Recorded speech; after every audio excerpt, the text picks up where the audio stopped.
Hi friends, வாங்க இன்றைக்கி காடை ஃப்ரை எப்படி பண்ணலான்னு பார்க்கலாம். தயிர் கொஞ்சம் எடுத்திருக்கேன், கொஞ்சம் உப்பு, கொஞ்சம் மிளகாத்தூள், கொஞ்சம் மஞ்சத்தூள், தந்தூரி மசாலா நான் போட்டிருக்கேன். உங்கள்கிட்ட தந்தூரி மசாலா இல்லைன்னா சிக்கன் 65 மசாலா கூட போட்டுக்கோங்க. அது கூட ஒரு லெமன் புழிஞ்சு விட்டுருக்கேன். இப்போ எல்லாத்தையும் நல்லா மிக்ஸ் பண்ணுவோம்.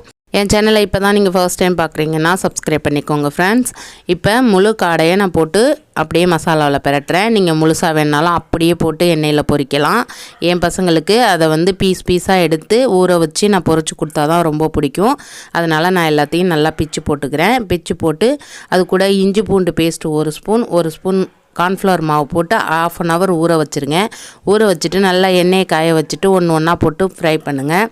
இது கூட காம்பினேஷனாக பொரிச்ச ரசம் வச்சு காடை ஃப்ரை பண்ணி கொடுத்தா அதோட டேஸ்ட்டே தனி தூக்கலாக இருக்கும். என் பசங்களுக்கு வாரத்தில் ஒரு நாள் இது மாதிரி நான் செஞ்சு கொடுத்துருவேன். நீங்களே இது மாதிரி செஞ்சு பார்த்துட்டு எனக்கு கமெண்ட்ஸில் சொல்லுங்கள். மறக்காமல் சப்ஸ்கிரைப் பண்ணிக்கோங்க.